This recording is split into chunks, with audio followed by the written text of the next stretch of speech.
Le sujet dont nous allons parler aujourd'hui va probablement en surprendre quelques-uns. Cela pourrait même choquer certains ou certaines d'entre vous. Mais je sais aussi que des hommes et des femmes de bonne volonté y trouveront des réponses à leurs questionnements, et peut-être même un peu de réconfort.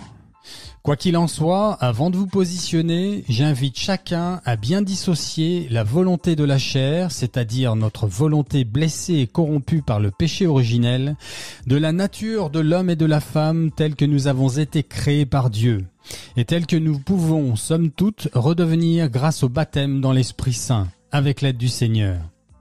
En effet, de manière objective, nous allons tenter d'analyser les dégâts que la soi-disant libération de la femme ont engendrés dans la vie affective, matérielle, psychologique et spirituelle de chacune dans notre société occidentale. Certaines femmes notamment pourraient se sentir pointées du doigt, voire jugées dans ce podcast. Et à ce sujet, je dois préciser deux choses. Premièrement, nous verrons que le diable les a particulièrement ciblées, elles. Or, sa stratégie a pour but de nous perdre tous, non pas les femmes seulement. Le démon ne considère pas les sexes, ce sont nos âmes qui l'intéressent. Même si ces attaques ciblent particulièrement notre sexualité, mais cela est un autre débat. Il sera donc essentiel de réfléchir au point de vue de l'humanité et du salut de toutes les âmes, à défaut de notre vie singulière. Deuxièmement, si vous ne vivez pas une vie sacramentelle et de prière quotidienne, notamment le chapelet du rosaire demandé par la Vierge Marie, et si vous n'aspirez pas à ce que votre vie rende gloire à Dieu avant toute autre chose, vous pourrez difficilement admettre, voire même supporter certaines réalités mises en lumière dans cette vidéo. Ceci dit, rien de ce qui va être évoqué ne contredit ni l'Évangile, ni le catéchisme de l'Église catholique, tel que Jésus l'a révélé à ses apôtres. Aussi, afin de comprendre le sens profond de cette vidéo, il est indispensable que je commence par nous rappeler deux choses essentielles. Premièrement, la fameuse vision du pape Léon XIII, celle qu'il a eue en octobre 1884. Deuxièmement, les paroles de la désormais vénérable Lucie de Fatima au sujet des temps que nous vivons aujourd'hui. Voici donc la vision du pape Léon XIII. Alors qu'il terminait la célébration de la messe dans la chapelle Vaticane, entouré de quelques cardinaux et membres du Vatican, il s'arrêta soudainement au pied de l'autel et se tint là environ 10 minutes, comme en extase, le visage blanc de lumière. Puis, allant immédiatement de la chapelle à son bureau, il composa la fameuse prière à Saint Michel Archange, avec instruction qu'elle soit récitée partout dans le monde après chaque messe. Lorsqu'on lui demanda ce qui était arrivé, il expliqua qu'au moment où il s'apprêtait à quitter le pied de l'autel, il entendit soudainement deux voix. L'une douce et bonne, l'autre rauque et dure, et il semblait qu'elle venait d'à côté du tabernacle. Dans ce dialogue, Satan disait avec fierté pouvoir détruire l'Église, mais que pour cela il avait besoin de plus de temps et plus de puissance. Notre Seigneur accepta sa requête et lui demanda de combien de temps et de combien de puissance il avait besoin.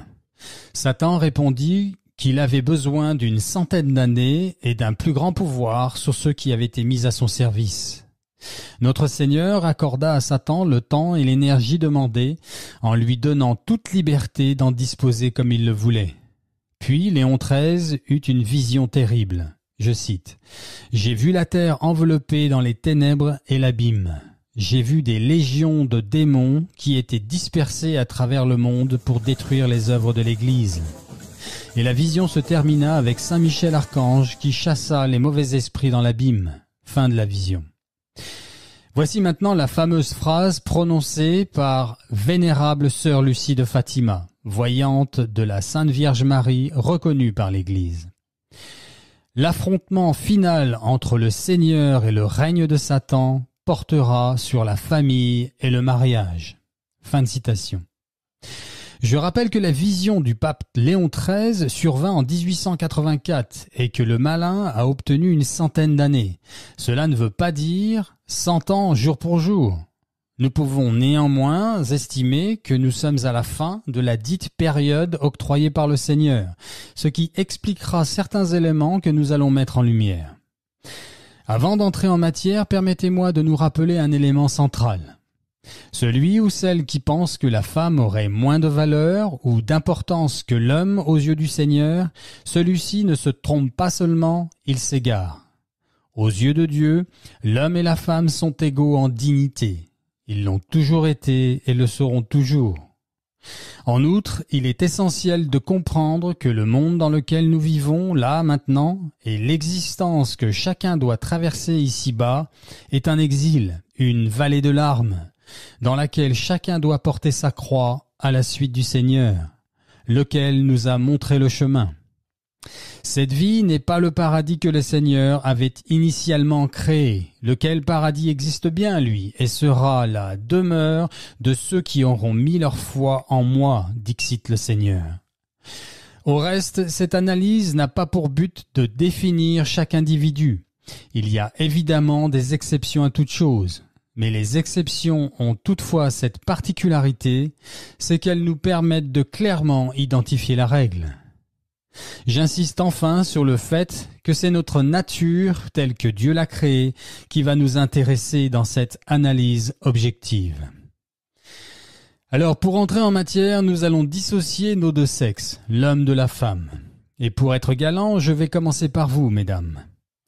La nature prépondérante de la femme, donc, l'attribut qui l'emporte en influence en ce qui la concerne elle, c'est d'être aimée.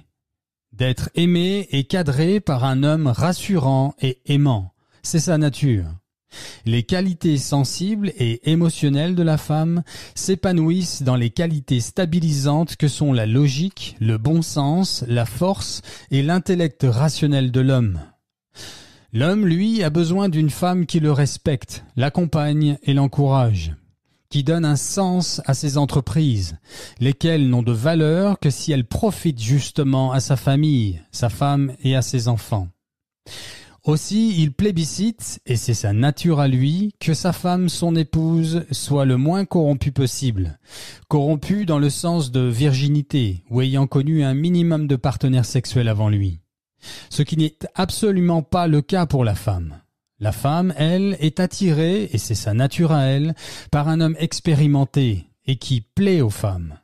Vous noterez que je ne parle pas ici d'un homme qui cherche à séduire les autres femmes. Nuance. La femme n'est pas faite pour la liberté. L'homme non plus d'ailleurs, mais j'y reviendrai le concernant lui. La femme n'est pas faite pour la liberté dans ce sens que, d'une manière similaire aux enfants, la femme a besoin de sentir à la fois l'amour, la force, la stabilité rassurante et les limites de son rôle et de son devoir d'État. Et c'est d'ailleurs le rôle de son père que de lui transmettre ces réalités. En effet, une des missions du père est de protéger sa fille, s'assurant du bien fondé de son désir d'engagement avec celui qu'elle choisit pour futur mari, celui avec qui elle ne fera plus qu'une seule chair jusqu'à ce que la mort les sépare. Le père, dans notre société actuelle, ne joue plus son rôle de protecteur de la vie affective, matérielle et familiale de sa fille. Non pas pour l'empêcher ni l'emprisonner, mais bien pour aider sa fille à s'engager dans une vie à la fois saine, équilibrée, mais aussi responsable, assurant la stabilité nécessaire à l'équilibre des futurs enfants. La femme, par nature, étant plus émotive, et c'est très bien ainsi, quand elle est seule, sans son père pour la guider, j'entends, et comme cela est la majorité des cas aujourd'hui, eh bien elle entre en mariage, et encore quand mariage il y a, elle entre en mariage presque uniquement pour des raisons de sentiments et d'émotions seules.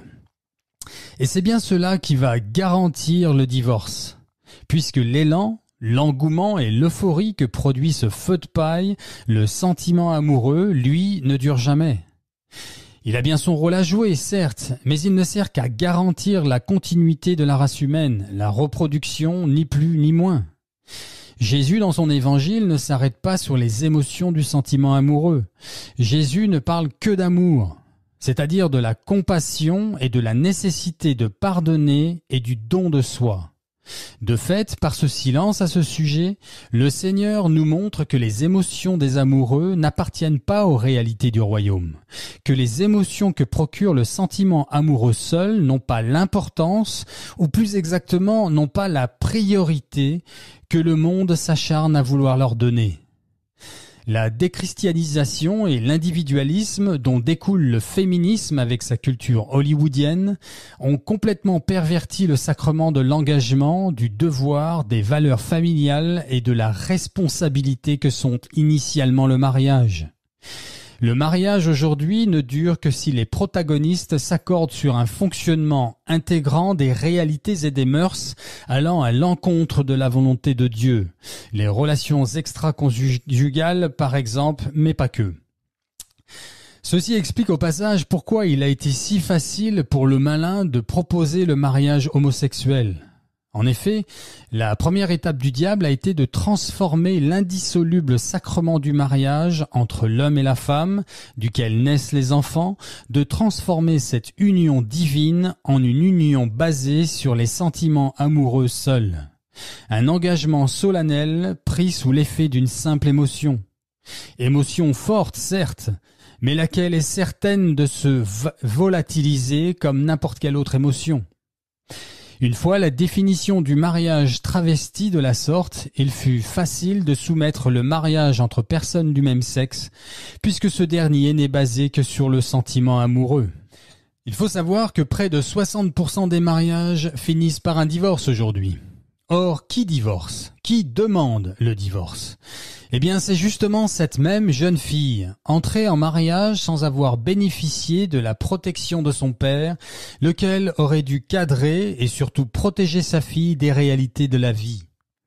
En effet, près de 80% des divorces sont demandés par les femmes, engendrant un déséquilibre et une souffrance aux enfants qui resteront marqués à vie, ainsi que toute la société par voie de conséquence. En outre, les hommes dans tout cela ne sont pas en reste.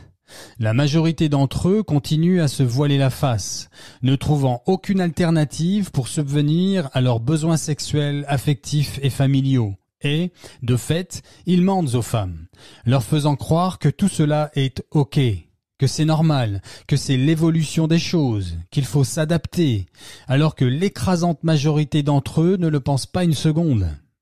Au fond d'eux-mêmes, ils savent très bien que quelque chose d'essentiel ne fonctionne plus.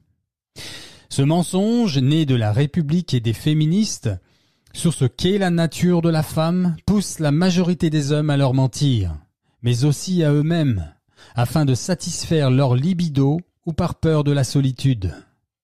Par voie de conséquence, 4 nouvelles catégories d'hommes ont émergé depuis les années 60, et les anglo-saxons donnent même un nom à chacune d'entre elles. Première catégorie, les fameux Sims. C'est la plus grande ou la plus répandue aujourd'hui. Ce sont les hommes qui font croire aux femmes que ce qu'elles pensent et désirent est très bien. Cela dans le seul but d'obtenir leur faveur sexuelle. Deuxième catégorie, les incels. Ce sont des célibataires involontaires, ceux que les femmes modernes ne choisissent jamais comme partenaires sexuels. Cette catégorie d'hommes finissent souvent d'ailleurs par détester les femmes. Troisième catégorie, les passport bros. Ce sont les hommes qui vont chercher leurs épouses à l'étranger, dans des pays où les relations sont encore, somme toute traditionnelles. Asie, Amérique du Sud, pays de l'Est, etc. Et où, cela dit en passant, aucun homme ne vient jamais chercher une épouse en France. Enfin, quatrième catégorie qui a émergé au début des années 2000, mais qui s'est beaucoup développé ces 2 dernières années. C'en est même devenu un mouvement, lequel est fondé sur beaucoup de lucidité au départ, mais puisque évoluant en dehors de Dieu, il est lui aussi une idéologie.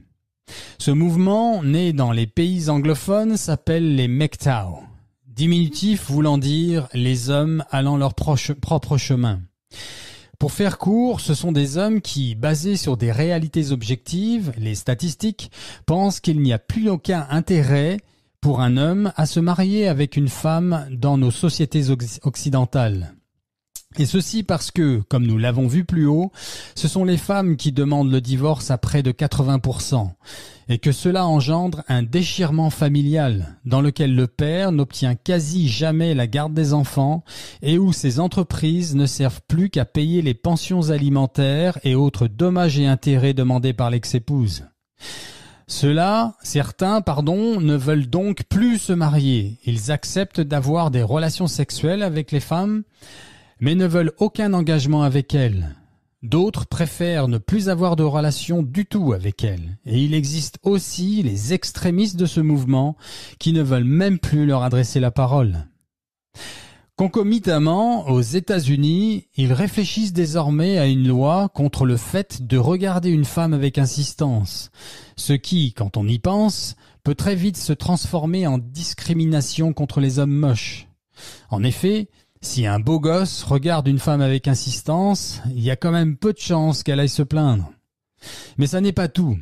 En Australie, aujourd'hui, la femme peut demander une sorte de divorce et obtenir la moitié des biens d'un homme sans même qu'il soit marié, juste en prouvant qu'il se voyait régulièrement. La femme australienne peut désormais obtenir les avantages d'un divorce avec un homme qui n'est même pas son mari et obtenir la moitié de tous ses biens. Comme nous le verrons plus loin, passé la trentaine, les chances pour une femme de pouvoir se marier s'amenuisent drastiquement. À ce titre, une femme avocate aux États-Unis vient de mettre en ligne sur le réseau social TikTok son offre de $5 000 qu'elle donnera à celui ou celle qui lui présentera son futur époux, celui avec qui elle marchera à l'église, comme elle dit. Et elle ajoute que l'offre reste valable même s'il divorce.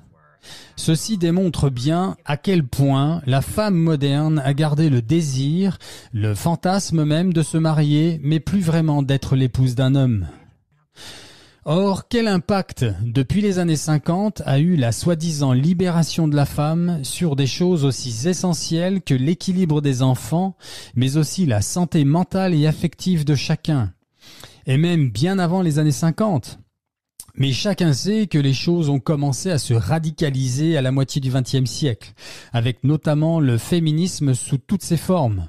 Le droit au divorce, le droit de voter, la pilule contraceptive, le droit d'avorter, l'accès au travail et aujourd'hui la parité, sans parler de la totale inversion des quotas dans des domaines aussi essentiels que sont l'éducation nationale, par exemple, où les hommes sont devenus largement minoritaires et diminuant d'année en année, ainsi que l'extrême féminisation de notre société actuelle.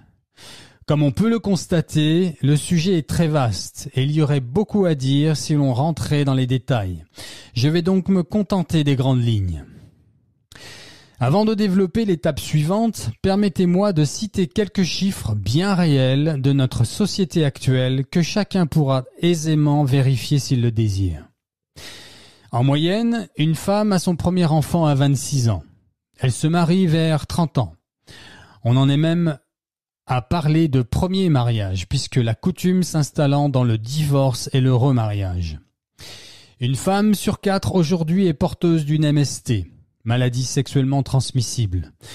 90% des femmes ont utilisé un moyen de contraception et la majorité d'entre elles ont utilisé plusieurs moyens de contraception durant leur vie. Une femme sur 3 avorte aujourd'hui. 40% des enfants naissent dans une famille monoparentale, presque 1 sur 2.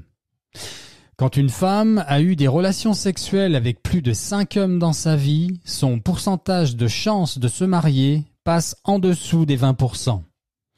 Comme je le disais plus haut, près de 60% des mariages se transforment en divorce aujourd'hui. Et près de 80% des divorces sont demandés par les femmes. Au moment du divorce, ce sont quasi toujours les femmes qui obtiennent les enfants. Or, la majorité des personnes qui vont en prison, qui arrêtent l'école et finissent dans la rue sans abri viennent de familles monoparentales, ayant eu comme parent une mère seule. 80% des violeurs ont été élevés par une femme seule. Commencez-vous à entrevoir les résultats déjà largement obtenus par le diable avec cette fameuse centaine d'années octroyée par le Seigneur ? Je continue. Les hommes privilégient les femmes sans enfants. Et cela tout simplement parce que les enfants d'un autre homme viennent avec les mêmes responsabilités, alors que, en ce qui concerne l'autorité, on ne peut l'exercer de manière tout à fait naturelle et légitime que sur ses propres enfants. Le problème est que nous devons arrêter de mettre sur un piédestal les mères qui élèvent leurs enfants seuls. Toutes les études sérieuses à ce sujet le démontrent. Les hommes trop émotionnels, c'est-à-dire élevés par une mère seule, sont à la tête et à la source, de la plupart des problèmes dans notre société actuelle. Or, tout ceci résulte de décisions prises par les femmes, justement. Maintenant, écoutez bien ceci. Une étude vient d'être effectuée aux États-Unis démontrant que, dans les années 50, à peine 17% des femmes se disaient malheureuses dans leur vie. Alors, même s'il est important de toujours se pencher sur comment rendre la vie moins pénible, personne n'ignore que le bonheur n'est pas de ce monde. Il n'est donc pas question d'espérer trouver 100% des gens heureux ici-bas, et cela dans aucune façon de vivre quoi qu'il arrive. La perfection n'est donc pas le but dans cette analyse. Mais ce qui est intéressant et très révélateur, c'est que aujourd'hui, en 2023, alors que l'on nous vend les soi-disant mérites de la libération sexuelle de la femme et la fin du soi-disant patriarcat, plus de 60% des femmes se disent malheureuses aujourd'hui. Le pourcentage de femmes se disant malheureuses dans leur vie a donc triplé ces 70 dernières années. L'écrasante majorité des femmes étaient épanouies dans les années 50. Ceci notamment dû au respect et à la protection que le mariage et la famille apportaient aux femmes. Et aujourd'hui, alors que l'idéologie républicaine et hollywoodienne prône l'égalité des sexes, la majorité des femmes sont devenues malheureuses. Quand elles ne sont pas suicidaires, en témoigne la consommation de calmants et de psychotropes, dont les femmes sont les premières consommatrices en France. En période d'élection, les femmes sont le groupe de votants le plus sujet à changer d'avis.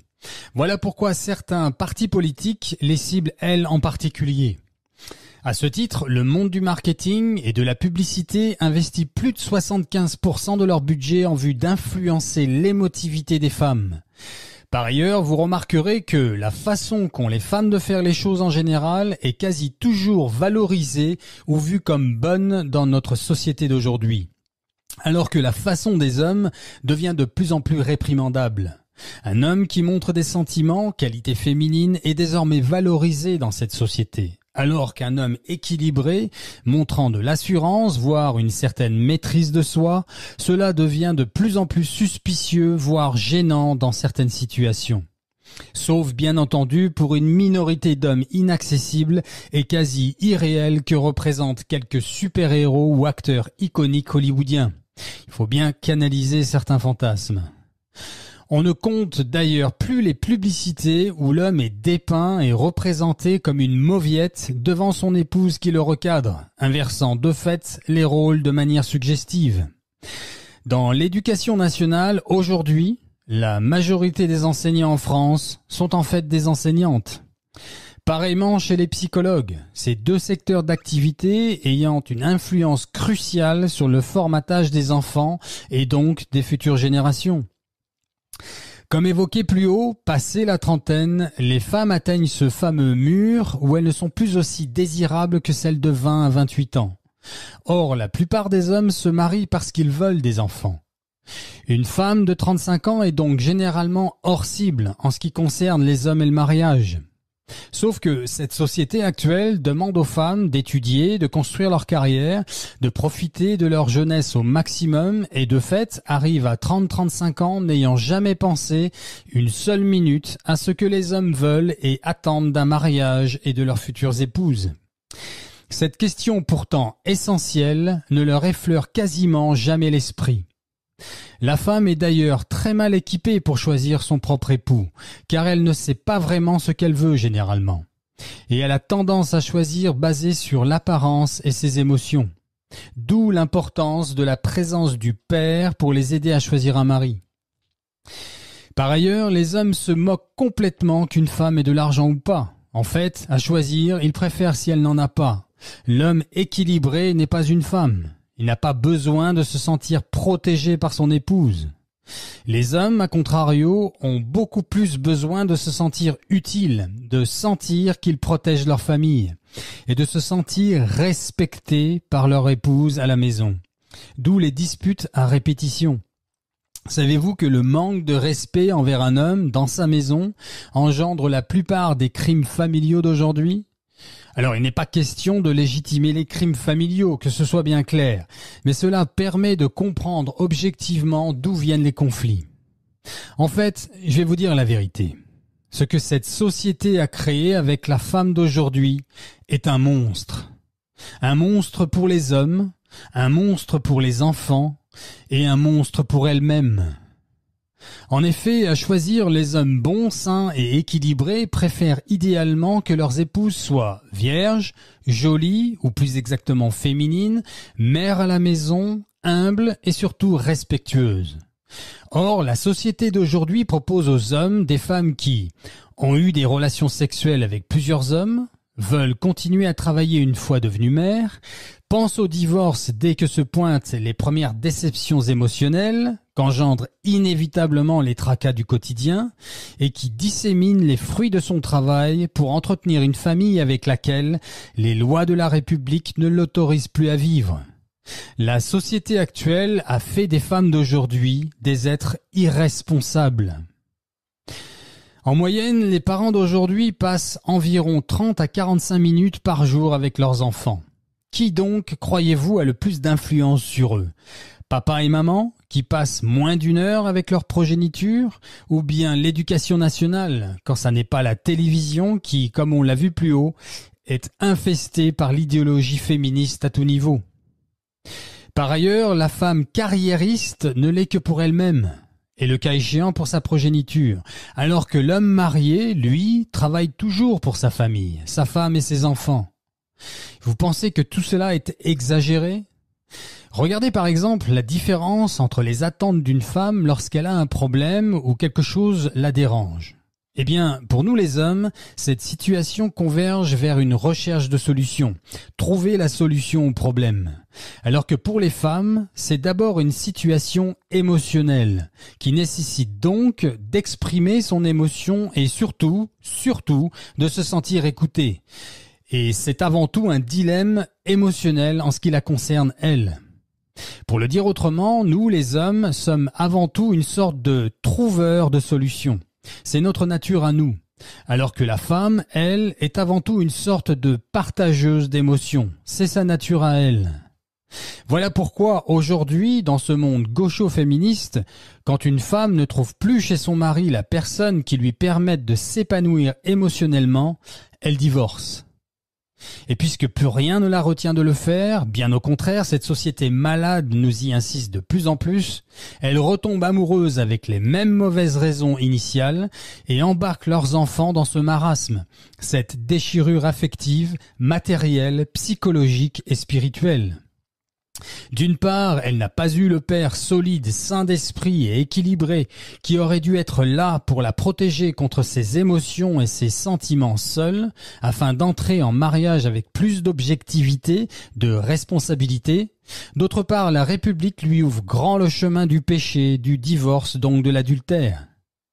Je rappelle que la République française a été créée par l'ennemi du Seigneur, comme révélé à sainte Marguerite-Marie Alacoque à Paray-le-Monial en 1689. Vous doutez encore de la véracité de cette analyse ? Prenons un exemple. Prenons une femme célèbre qui se revendique catholique pratiquante et que beaucoup voient comme un exemple des valeurs actuelles de la femme française. Je veux parler de l'éditorialiste Charlotte Dornelas. Chacun reconnaîtra que Charlotte est une femme intelligente, éloquente et plutôt agréable à regarder. Or, beaucoup pensent aussi que cette journaliste représente la femme catholique française du monde d'aujourd'hui. Et pourtant, voici une analyse honnête et objective. Charlotte a 35 ans, d'évidence addict à son travail puisque le matin à la radio, la journée à son journal et les soirs sur les plateaux télé. Sans compter les dimanches après-midi quand elle participe à des débats en direct. Probablement célibataire, elle représente de fait l'archétype de ce qu'un homme équilibré ne désire ou n'espère absolument pas chez sa future épouse et mère de ses enfants. Qu'elle ait du succès auprès des hommes, cela me paraît évident. D'ailleurs, l'écrasante majorité des femmes pourraient changer de partenaire sexuel chaque jour si elles le voulaient. Mais là n'est pas la question. Plus personne n'ignore qu'en ce qui concerne le sexe, ce sont les femmes qui font la pluie et le beau temps. Alors que pour le mariage, ce sont les hommes qui choisissent. Que Charlotte n'ait pas voulu se marier avec le premier venu, rien d'étonnant là-dedans. Mais n'allez pas croire non plus que la totalité des hommes que la Providence a dû lui faire rencontrer ces 10 ou 15 dernières années n'étaient que des hommes moches et cons. La majorité des hommes catholiques pratiquants sont d'ailleurs des hommes bons, parmi lesquels certains sont plutôt beaux gosses. Pas vrai, mesdames? Par ailleurs, Charlotte bénéficie aussi de certains avantages liés à son statut de femme célèbre, avec quelques aspects négatifs évidemment. Or, cette apparence de réussite ou de bonheur, qui n'en est pas un, la célébrité, engendre dans l'esprit de beaucoup de femmes le mauvais ou faux exemple de ce qu'est le succès, ou plus exactement d'une vie de femme chrétienne réussie. Au reste, s'étant déclarée comme catholique pratiquante, il n'est pas question pour elle d'être vue publiquement avec un homme qui n'aspire pas à être son fiancé ou futur époux, surtout à son âge avancé. Or, quel type d'homme accepterait de fonder une famille avec ce style de femme ? Je rappelle que les hommes entrent en mariage principalement pour avoir des enfants, pour fonder une famille. Voilà donc une femme que l'on célèbre, félicite et encourage même en tant que femme actuelle, catholique de plus est, et qui pourtant représente tout à fait l'opposé de ce que les hommes équilibrés recherchent chez une épouse pour fonder une famille. Cette intelligente et jolie femme a pourtant fait tout ce que la République lui demandait, ainsi que probablement ses parents d'ailleurs, à savoir bien travailler à l'école, faire des études, cultiver son indépendance et se donner à fond pour sa carrière. Le genre de choses que l'on aurait trouvé complètement absurde il y a même pas 70 ans. L'écrasante majorité des femmes lui aurait dit quelque chose comme « Si tu fais cela, tu ne trouveras jamais un mari, tu finiras jeune fille, sans enfant ni famille, Charlotte. » Or, c'est bien la République au service du malin qui a créé cela. Ça n'est certainement pas le Seigneur. Je rappelle que le but de notre vie dans ce monde n'est pas d'être heureux ici-bas, non. L'objet et la finalité de cette vie, courte et passagère, c'est d'être sauvé par l'Évangile et d'aider nos frères et sœurs à être sauvés à leur tour. L'unique et véritable bonheur nous attend dans le monde d'après, nous dit le Seigneur. L'idéologie républicaine s'est donc servie de la catégorie réelle, certes, mais très minoritaire, de femmes malheureuses, les fameux 17% dont on a parlé plus haut, pour ensuite grossir le trait, noircir le tableau et grâce à des lois liberticides, funestes et maudites, ont retourné le cerveau du peuple. À commencer par nous inviter à prier de moins en moins, jusqu'à obtenir que la majorité des âmes ne croient plus en Dieu. Et ne le prie donc plus du tout, transformant de fait les réalités de cette courte épreuve, qu'est la vie, en l'objet de tous les fantasmes et désirs les plus éloignés de l'esprit de famille au possible, en vue de tuer la famille, justement. Je répète que le malin s'est focalisé sur les femmes avec pour motivation de détruire la famille et, de fait, toute la création. Au reste, n'allez pas croire que Dieu nous appelle à nous focaliser sur des choses aussi puériles que sont la politique, les faits divers et l'actualité journalistique. La Vierge Marie, que Dieu le Père nous envoie sur terre pour nous alarmer sur l'état spirituel du monde ainsi que pour nous montrer ce qui est essentiel, que nous demande-t-elle ? Voter pour tel ou tel parti politique ? Allez les enfants dénoncer tel ou tel fait divers sur les plateaux télé et vous obtiendrez le salut et la conversion de vos adversaires. Regardez CNews plutôt que BFM TV et vous changerez les cœurs endurcis et irez au paradis. Non, frères et sœurs en Christ, la Vierge Marie nous dit clairement ceci. Vivez une vie simple, bonne et sainte. Gardez les sacrements et priez le chapelet du rosaire chaque jour que Dieu vous donne. Lisez la parole de Dieu. L'évangile de mon Fils, notre Seigneur. Pour ceux qui le peuvent, jeûnez chaque mercredi et vendredi au pain et à l'eau. Mais en tous les cas, jeûnez un petit peu. C'est cela que le ciel attend de nous en 2023, chers frères et sœurs en Christ. Et non pas d'épiloguer sur l'actualité de ce monde qui passe. À ce stade, permettez-moi de vous poser la question suivante, à vous, mesdames. Êtes-vous imitatrice de la Sainte Vierge Marie? Car c'est elle votre exemple. Regardez une image de n'importe quelle apparition, même actuelle, comme à Medjugorje ou en Amérique latine par exemple. Regardez sa coupe de cheveux, ses vêtements, quel maquillage, quels bijoux, son regard, son comportement. Or, nous parlons ici de la plus belle femme du monde, dixit toute personne ayant eu la grâce de la voir. Et vous savez pourquoi elle est si belle d'ailleurs? Elle a répondu à cette question un jour. Un des visionnaires de Medjugorje le lui a demandé, voici sa réponse. Les enfants, je suis si belle, les enfants, si je suis si belle, c'est parce que j'aime beaucoup. C'est beau, n'est-ce pas? Savez-vous que le taux de divorce le plus bas du monde se trouve en Croatie avec moins de 2%? Regardez cette photo. Voilà comment les couples catholiques entrent en mariage dans ce pays. Et en se disant la phrase suivante. Désormais, ma croix, c'est toi. Je m'engage devant Dieu à t'aimer jusqu'à ma mort et à honorer ce sacrement pour la gloire de Dieu. On est très loin du tralala des mariages à la française, n'est-ce pas? Je termine au sujet de la Sainte Vierge. Elle est aussi la femme la plus humble du monde. Or, voici la définition la plus importante.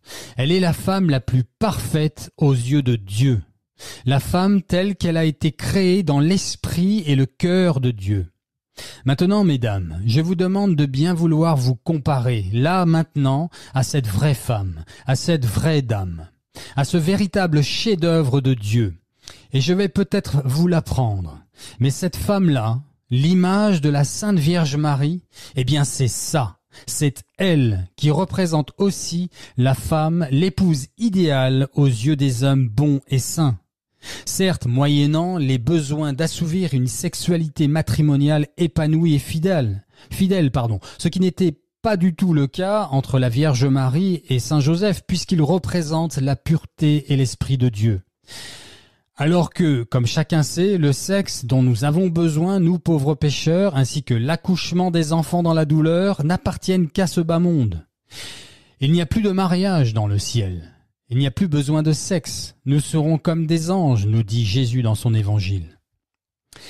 Tout cela pour démontrer que, quand les femmes se rapprochent de la volonté de Dieu, alors la majorité des problèmes affectifs de ce monde disparaissent. Et ne restera plus donc qu'à s'occuper de cette minorité d'hommes incapables d'aimer leurs femmes, comme le Seigneur le leur demande pourtant, puisque l'écrasante majorité des hommes ne sont pas si mauvais que ça. S'ils pouvaient trouver de telles femmes, ils seraient heureux, ravis même, d'être mariés à une femme si humble, si féminine, de se retrouver chef d'une famille saine et pieuse. Ce qui n'empêche absolument pas les protagonistes de s'épanouir dans leur devoir conjugal, pour reprendre un terme bien moins céleste. Laissez-moi vous partager une expérience personnelle. Il y a quelques années en arrière, alors que je tournais une page importante de ma vie, une vingtaine d'années passées à l'étranger, de retour en France, je décidai de mettre toutes les chances de mon côté en vue de trouver une épouse avec qui fonder une famille. Pragmatique comme je me suis tourné vers des personnes compétentes et sérieuses en matière de rencontres avec la gente féminine. Le sujet pourrait prêter à sourire au premier abord, mais il faut savoir que 99% des hommes sont incapables, et c'était mon cas, d'aborder une totale inconnue dans la rue. Et les raisons à cela sont en fait assez compréhensibles. En effet, la capacité à aborder une femme n'est pas une connaissance, une aptitude transmise de père en fils dans nos sociétés occidentales.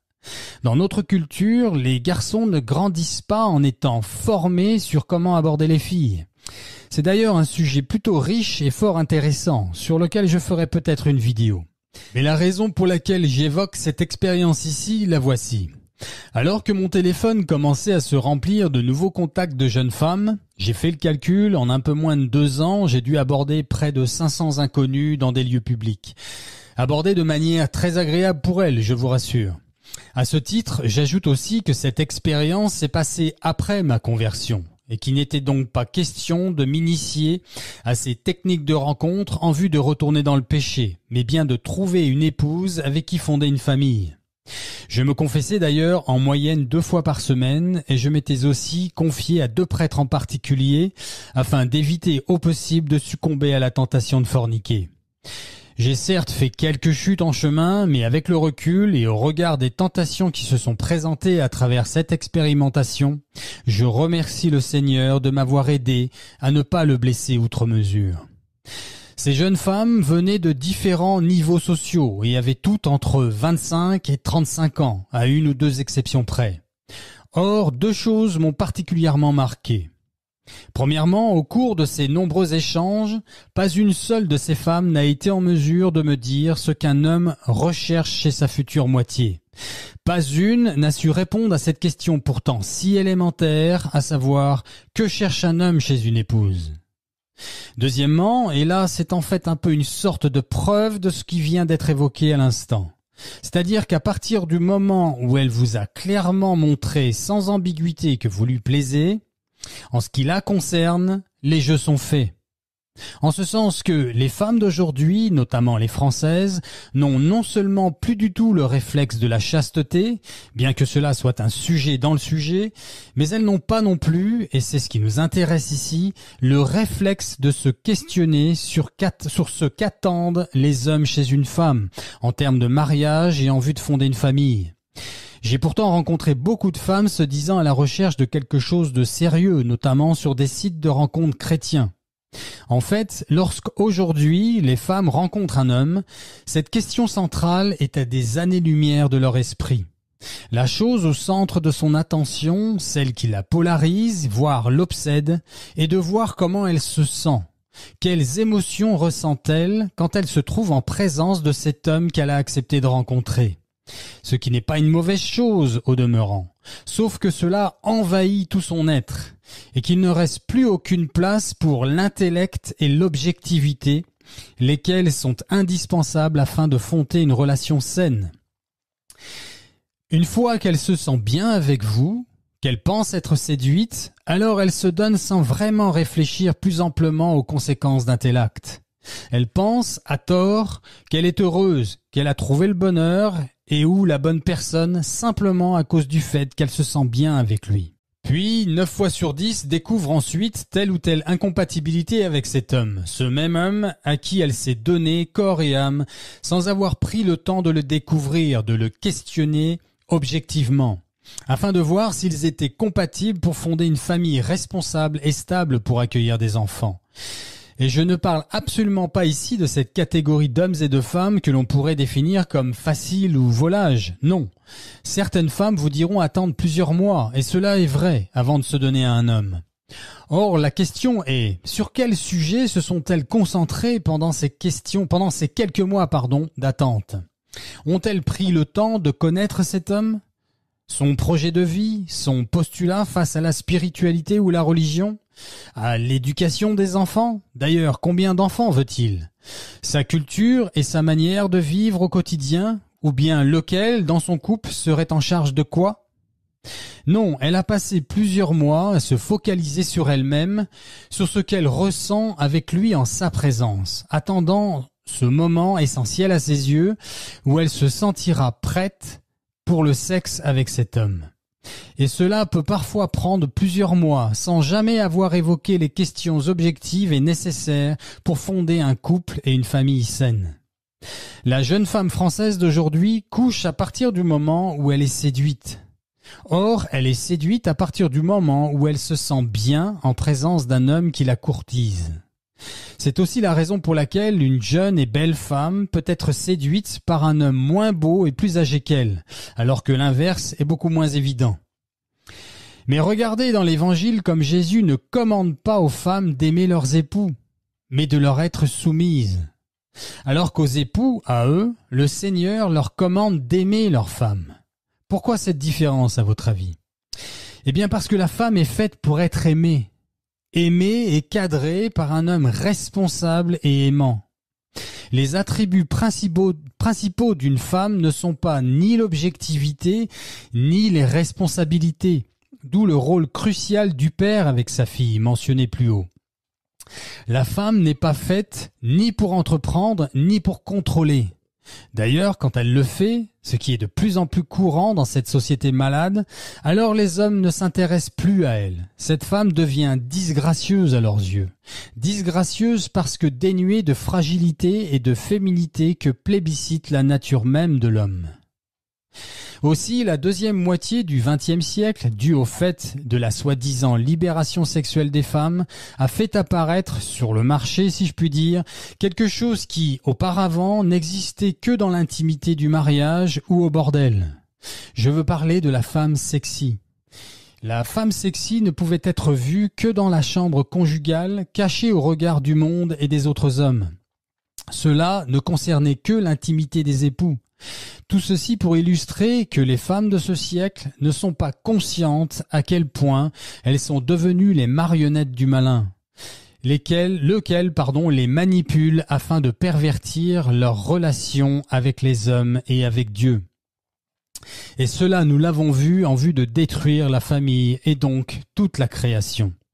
Il est triste de constater combien, avec un peu d'expérience certes, il est si facile aujourd'hui de changer de partenaire sexuel quasi chaque jour de la semaine, alors qu'il est devenu presque impossible de trouver une épouse qui représente véritablement la femme qu'est en droit d'espérer un homme que l'on qualifiera de sain et équilibré. D'autre part, il est intéressant de noter aussi que les femmes modernes demandent à ce que leur rendez-vous amoureux et leur mariage restent traditionnels. La galanterie, le fait que ce doit être l'homme qui paye le café ou le restaurant, le mariage en blanc, etc. Elles réclament des actes et des comportements traditionnels alors qu'elles n'apportent absolument plus rien de traditionnel aujourd'hui à la relation. Elles pensent, à tort, et plus ou moins consciemment, que, en ce qui concerne les hommes, le sexe des femmes est le but ultime, la seule et unique chose, au centre de tous les mérites. En effet, dans leur relation avec les hommes, les femmes ont tellement l'habitude de sentir le regard des hommes sur elles, que cela suffit à leur faire penser qu'elles ont le choix, qu'il leur suffira de choisir celui avec qui, le moment voulu, elle voudra bien faire un enfant et ou fonder une famille ou pas. Aussi, bien que toujours habillée de blanc, la mariée d'aujourd'hui n'est plus vierge le jour de son mariage. Elle demande aussi à rester indépendante, à travailler, et si les choses ne vont pas comme elle le désire, ce qui inévitablement arrivera puisqu'elle jugera au niveau émotionnel, alors elle divorce, demande tout, obtient tout, cela grâce à ces idéologies que sont la République et le féminisme. Et détruit la vie du père et des enfants, tournant la page et passant au prochain amoureux, parfois comme si de rien n'était. Laissez-moi vous décrire la véritable Barbie qui semble avoir un franc succès au box-office aujourd'hui. C'est une blague. Un jour, un homme va acheter un jouet à sa fille et demande à la vendeuse « Combien coûtent les Barbies dans votre vitrine, s'il vous plaît ?» La vendeuse lui répond « Laquelle exactement ?» Parce que nous avons Barbie au fitness, 20 €, Barbie fait des courses à 20 €, Barbie au travail, 20 € et Barbie divorcée pour 300 €.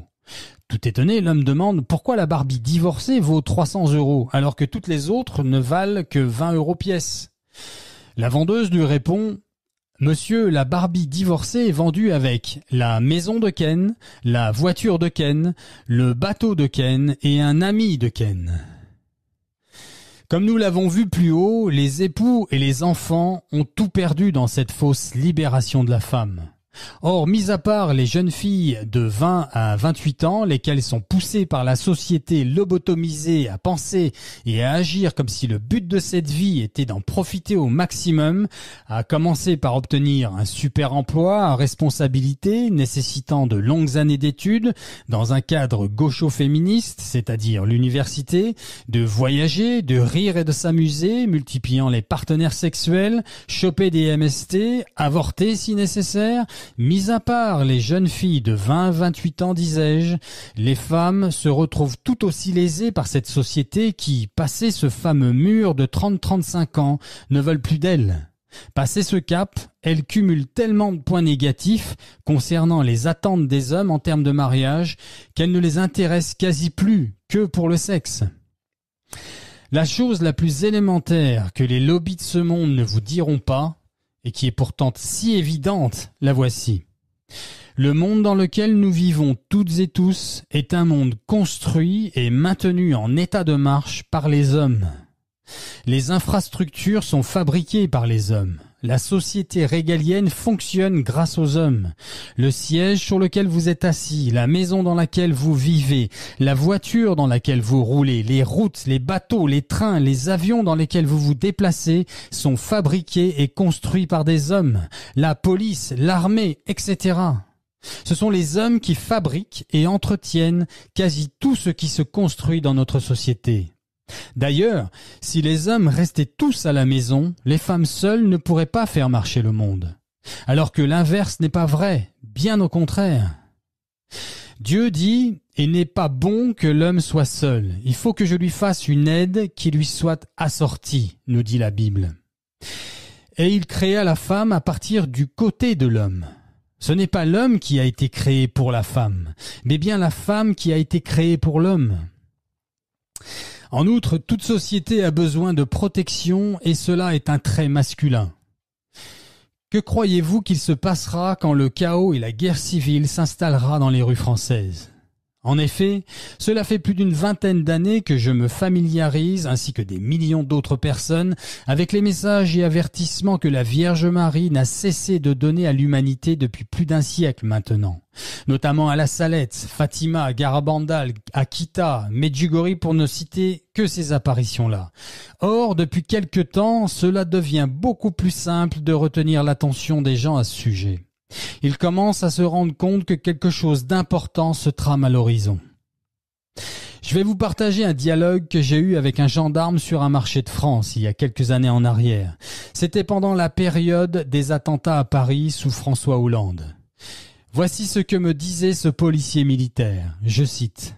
« Quand ils seront trop nombreux, lorsque cela deviendra ingérable pour le petit effectif que nous sommes en réalité, quand ça va péter de partout, disait-il, que croyez-vous qu'il va se passer ? Nous, les gendarmes, policiers et militaires, serons tellement affairés à protéger les nôtres, nos familles, qu'il n'y aura personne, vous entendez, personne pour faire barrage à leur pillage, destruction et cruauté. Vous serez seuls et sans armes, alors que, pour un bon nombre, ils le sont déjà armés. » Fin de citation. Eh bien, je vais vous dire ce qui va se passer. La véritable nature des hommes et des femmes va reprendre ses droits, et en moins de temps qu'il ne faut pour le dire. Les femmes seules, avec ou sans enfants, vont rapidement repérer les mâles dominants, bons et protecteurs, pour se mettre à l'abri. Alors que celles qui s'acharneront dans ce mensonge qu'est le féminisme seront forcées de faire la douloureuse expérience de leurs erreurs.